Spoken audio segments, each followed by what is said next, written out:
$1.2 trillion. Imagine paying that for a loaf of bread, a bottle of water, and maybe some hot Cheetos if you're feeling fancy.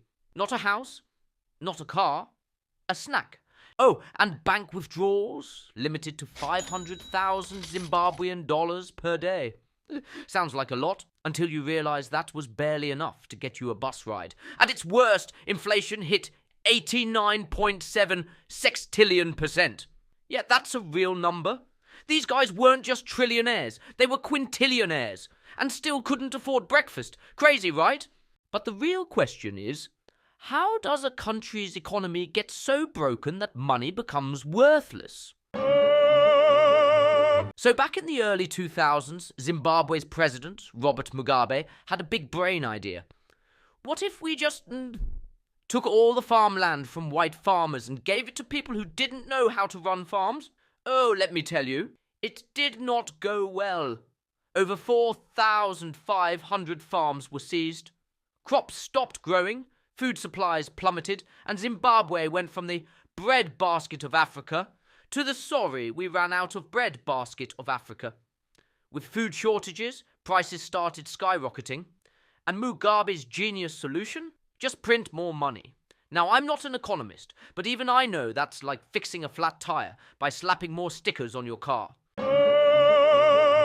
By 2008, Zimbabwe's inflation rate hit 89.7 sextillion%. Sextillion? That's 21 zeros.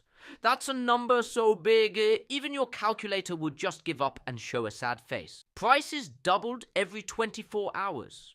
Workers were paid 3 times a day, not because they were rich, but because if they waited until lunch, their morning paycheck wouldn't be enough to buy a single egg. And that's when things got really stupid. The government started printing $100 trillion bills.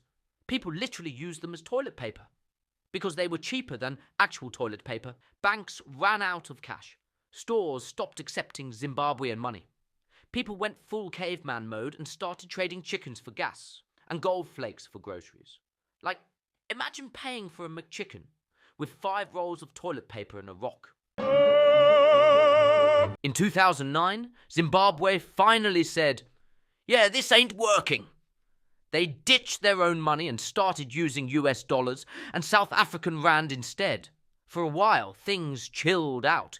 Inflation slowed, businesses reopened, people stopped using their life savings as wallpaper. But then in 2019, the government was like, "Hey, let's try this again," and brought back the Zimbabwean dollar. Guess what happened? Yep, inflation skyrocketed again, prices tripled. The government printed even more money. And today, Zimbabwe's economy is once again hanging by a thread. The bottom line? Zimbabwe is a real-life example of how to absolutely ruin an economy. When money becomes worthless, people don't just suffer. They lose trust in the entire system. And if history tells us anything, it's this.